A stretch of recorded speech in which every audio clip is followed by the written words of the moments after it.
Hello everyone and welcome to Success Mantra. My name is Ankit Sharma and I am your mentor for the CUET UG examination. Friends, now there is an important update. एक important update आता है. University Grants Commission उनकी official आधिकारिक website पर जब आप जाते हैं एंड जब आप उस पर क्लिक करते हैं तो सबसे ऊपर एक बहुत इंपॉर्टेंट पॉइंट आता है और वो है proposed changes in the CUET UG as well as PG 2025 examination. But as of now in this session we are focusing on the proposed changes to the CUET UG 2025 examination. And जब आप इसमें देखेंगे तो इसमें एक बहुत important ये line है जिसको आप अगर गो थ्रू करेंगे आप यहीं पे क्लिक कर दीजिए. The moment you click on that तो आपको दिखेगा 11 दिसंबर, अभी कुछ ही दिन की बात है, 11 दिसंबर में एक प्रेस रिलीज आता है यूनिवर्सिटी ग्रांट्स कमीशन का. इस प्रेस रिलीज में यूजीसी का कहना क्या है वो जरा समझिए. So the crux of this first page is कि we have to gradually improve and in order to improve we must improvise. तो ये कुछ चेंजेस प्रपोज कर रहे हैं. तो टेक्निकली स्पीकिंग ये अभी केवल प्रपोज्ड चेंजेस हैं, बट ये जो अभी हम डिस्कस करने वाले हैं उसमें कोई मेजर चेंजेस नहीं होने वाले हैं. बट स्टिल आपके जो भी आपको सजेशंस देना है, फीडबैक देना है, कमेंट्स करने हैं, आप इस गूगल ड्राइव जिसका लिंक यहाँ मेंशन्ड है उनके ऑफिशियल वेबसाइट पर टिल 26 दिसंबर दे सकते हो. हमने भी दिया है और भी देंगे, और आप भी चाहें अगर आपको कोई कंस्ट्रक्टिव सजेशन है, आइडियाज़ हैं जो उस एग्ज़ाम को इम्प्रूव करने में हेल्प कर सकते हैं तो ज़रूर दीजिए. But let me again tell you, जो प्रपोज्ड चेंजेस इन्होंने बताए हैं that has been done after proper and thorough consultation with the expert team, जिसमें हाईएस्ट लेवल पर लोग बैठे हुए थे. तो कोई मेजर चेंजेस नहीं होने वाले, बट यस आप चाहें तो कुछ सजेशन ज़रूर दे सकते हैं. और जब इसको आप गो थ्रू करेंगे तो यहाँ पे फर्स्ट पेज पर इन्होंने कहा है फॉर CUET UG. तो पहले इन्होंने CUET UG के लिए जो चेंजेस है, मैं इसको थोड़ा जूम कर दे रहा हूँ, तो फर्स्ट पेज पर इन्होंने जो चेंजेस बताए हैं वो CUET UG एग्जामिनेशन को लेकर बताए हैं. ठीक है. और इसके बाद जो उन्होंने बताया है वो CUET PG के लिए बताया है. So please do go through the same, इसको ज़रूर पढ़िए and then now let us move ahead और जरा इस जो चेंजेस हैं उनको डिस्कस करते हैं. So now let us discuss the changes. Have a look at this. अब जब आप इसको देखेंगे then you will realise the difference between the CUET UG 2024 which was conducted this year and the CUET UG 2025 which will be conducted in the coming year. तो क्या क्या difference है आइए उसको आप समझते हैं. सो पॉइंट नंबर वन, जो 2024 का जो CUET एग्ज़ाम था वो हाइब्रिड मोड में हुआ था. हाइब्रिड मोड का मतलब है कि अगर नंबर ऑफ पीपल जिन्होंने विलिंगनेस शो की थी किसी पेपर को अटेम्प्ट करने के लिए, अगर वो अप टू 1 लाख था, तो वो ऑनलाइन यानी कंप्यूटर बेस्ड टेस्ट था, और 1 लाख से ऊपर था तो वो पेन पेपर मोड यानी OMR ऑफलाइन मोड पे था. This has been done away with.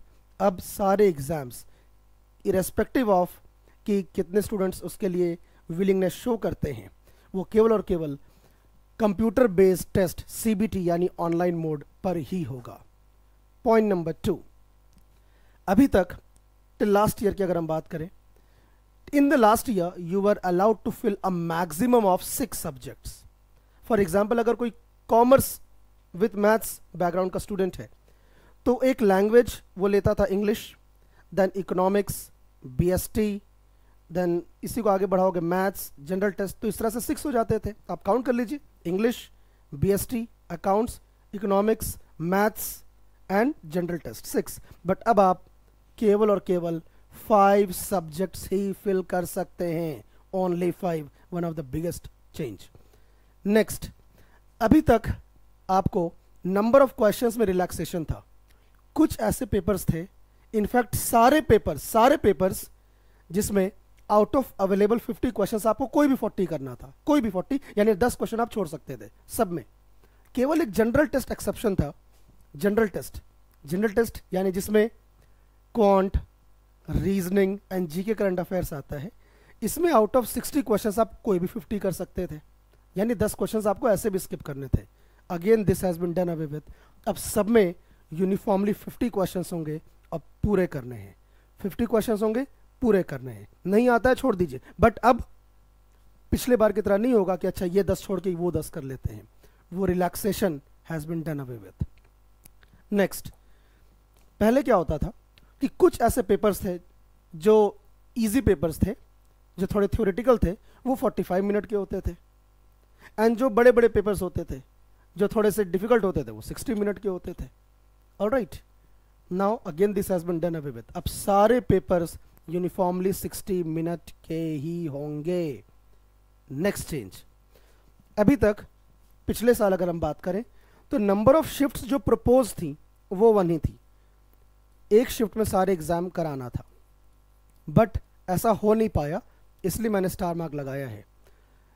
कुछ एग्जाम्स जैसे कि मेन अगर हम देखें तो इंग्लिश एंड जनरल टेस्ट और भी थे, but main English and general test ये कम से कम 2 शिफ्ट्स में हुए, कम से कम 2। कुछ टेक्निकल ग्लिचेस थी, इसके वजह से ये चेंजेस हुए। बट इस बार तो उन्होंने कह ही दिया है कि जब एग्ज़ाम कंप्यूटर बेस्ड टेस्ट यानी ऑनलाइन होगा तो इतने बड़े लेवल के एग्ज़ाम जिसमें लगभग 11 लाख यूनिक एप्लीकेंट्स होते हैं, 11 लाख यूनिक एप्लीकेंट्स, तो कुछ ऐसे पेपर्स होते हैं जो कई लोग भरते हैं। जैसे कि इंग्लिश 8, 9, 10 लाख लोग अटेम्प्ट करना चाहते हैं। जनरल टेस्ट की भी यही कहानी है। तो इस लेवल पे एग्ज़ाम एक समय पर पूरे देश में ऑनलाइन कराना due to the logistical issue possible नहीं है। तो इन्होंने कहा कि हम मल्टीपल शिफ्ट्स में कराएंगे। और कितने शिफ्ट्स होंगे? तो इन्होंने कहा अप टू 3 यानी 3 तक। ऑलराइट, बड़े बड़े पेपर्स के लिए। और ऑब्वियस सी बात है, पिछले साल नॉर्मलाइजेशन नहीं था, इस बार होगा। यस, अगर एग्ज़ाम मोर देन 1 शिफ्ट में होगा तो देर इज ऑब्वियस चांसेस कि yes, normalisation will come into picture to take care of the varying difficulty levels in the different shifts. All right, so this is again an important update. Next, बहुत important, पिछले साल तक maximum marks क्या होता था? General test को छोड़ दो, क्योंकि जनरल टेस्ट में सारे क्वेश्चंस करने होते थे। और आपको पता ही है कि CUET UG में for every correct question you are allotted +5, for every incorrect question you are allotted -1, and for every question which is unattempted nothing is added, nothing is subtracted, so you gain nothing, you lose nothing. तो इसीलिए पिछले साल तक because general test में out of 60 50 करने थे, तो उसका मार्क्स 50 क्वेश्चंस इंटू 5 250 हुआ करता था। और बाकी सारे पेपर्स में आउट ऑफ 50 40 क्वेश्चंस करने थे, तो इंटू 5 200 मार्क्स हुआ करता था। Again this has been done away with. अब सारे पेपर्स सब में 50 क्वेश्चंस ही होंगे, and for every correct into 5, so all the papers would be of 250 marks, 50 to be attempted into 5, maximum marks 250. Next, बहुत बड़ा अपडेट, टाइम इन सेकेंड पर question. अब देखो, कुछ ऐसे पेपर्स थे जिसमें आपको 40 क्वेश्चंस करने होते थे out of obviously available 50 in 45 minute. इसको सेकंड में कन्वर्ट करोगे तो एक डेटा आएगा, number of question to be attempted per second, ठीक है, वो इतना हो जाएगा। देन कुछ ऐसे पेपर्स हुआ करते थे जिसमें आपको 40 क्वेश्चंस करने होते थे इन 60 मिनट, जैसे मैथ्स एंड ऑल, तो उसमें पर क्वेश्चन आपको सेकंड जो मिलता है वो 90 हुआ करते थे। एंड कुछ जनरल टेस्ट, जैसे जनरल टेस्ट 50 क्वेश्चंस करने हैं आउट ऑफ अवेलेबल 60, 10 कोई भी छोड़ दो, बट 50 क्वेश्चंस करने हैं इन 60 मिनट। तो टाइम उसका जब चेक करोगे 50 क्वेश्चंस के लिए 60 मिनट, तो 1 क्वेश्चन के लिए 60/50 मिनट इंटू 60 कर दीजिए, तो 72 सेकंड आता था। तो ये भी अलग अलग था, but again this has been done away with. तो अब आपको पता है 85 क्वेश्चंस होंगे और 50 करने हैं, टाइम 60 मिनट है। तो जब आपको पता है कि that for 50 questions you are allotted 60 minute, तो for every 1 question 60/50 minute into 60 कर दीजिए तो सेकंड में आ जाएगा। And when you solve this 12 6 just 72 second पर क्वेश्चन आ जाता है। So that is uniform now. And at last but not the least, one of the very important update is this. Last year तक number of subjects that were offered through CUET UG were 63, which is a huge number. but now this has been substantially reduced to 37. अब number of subjects offered पिछले बार की तरह 63 नहीं होंगे, केवल 37 होंगे. That means 63 minus 37, 26 papers को हटाया गया है, फेज ऑफ किया गया है. क्यों?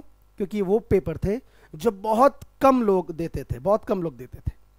ठीक है, और उन 26 में 20 लैंग्वेजेस हैं, जिसमें कुछ फॉरेन लैंग्वेजेस भी हैं एंड कुछ इंडियन लैंग्वेजेस भी हैं, एंड 6 सब्जेक्ट्स हैं, जिसमें very important entrepreneurship, legal studies, tourism, fashion studies, teaching aptitude, engineering graphics, ये सारी चीज़ें हैं. They have been done away with, they have been phased out. तो अब आपके माइंड में क्वेश्चन होगा कि सर अब अगर हमें ये करना है तो इसमें एडमिशन कैसे मिलेगा? अगर किसी को लीगल स्टडीज़ करना है तो अब वो एडमिशन कैसे लेगा? किसी को टूरिज्म में जाना है या कुछ भी, अगर इसमें आपको जाके ग्रेजुएशन करनी, कैसे करोगे? So the clearly the document mentions that the admission to these dropped subjects may be done through the general aptitude test, which is most probably equivalent to the general test. All right, so as of now there is no difference between the two of them. General aptitude test is equivalent to general test. I hope it is very clear. And at last but not the least, clearly notification mention करता है, clearly notification मैं आपको properly दिखा रहा हूँ, point number 6 पे mention करता है the standard of the questions. आप इसको देखिए, the standard of the questions will be based on the NCERT syllabus. Point to be noted. NCERT की किताबों पे फोकस करें. कुछ जगह NCERT की किताबें नहीं हैं, जैसे फॉर एग्जांपल अप्लाइड मैथ्स, तो वहाँ पे CBSE की किताबें हैं, वहाँ पे CBSE की किताबें हैं. अब मैथ्स भी 2 होता है ना, core maths and applied maths. तो जिनका कोर मैथ्स है उनके लिए NCERT प्लस एग्जाम्पलर. ठीक है, और एग्जाम्पलर में MCQ बहुत इंपॉर्टेंट है. एंड जिनका कोर मैथ्स नहीं है, एडवांस मैथ्स है, उनके लिए तो CBSE की बुक्स है. सो आई विल रिपीट, NCERT और CBSE book is a must. अब जैसे मैंने एग्जाम्पल दिया, जिनका कोर मैथ्स है उनको NCERT बुक प्लस एग्जाम्पलर करना है. जिनके CBSE है, जिनका बेसिकली अप्लाइड मैथ्स है, उनके लिए CBSE की बुक्स है. ऑलराइट, तो NCERT syllabus is very very very very important. मैं जानता हूं कि आपका बोर्ड एग्जामिनेशन है, तो उसके लिए आपको जो स्कूल में या ट्यूशन्स आप ले रहे होंगे, कुछ अलग बुक्स रिकमेंड की गई होंगी. जैसे जनरली मैं देखता हूं कि अकाउंट्स के लिए DK गोयल है, इकोनॉमिक्स के लिए संदीप गर्ग है. ये सब अच्छी किताबें हैं, हमने भी देखी, अच्छी किताबें हैं, but that is good for the purpose of the board examination. ठीक है, बट जब आप CUET UG की बात करेंगे तो उन किताबें DK गोयल, संदीप गर्ग, इसको पढ़ने में कोई बुराई नहीं है. बुराई NCERT को नहीं पढ़ने में है. तो NCERT इस पर फोकस करिए एंड स्टे ट्यून्ड. और भी कोई अपडेट्स आएंगे, we will definitely update you. So with these words we come to an end. Thank you, have a great day and all the best.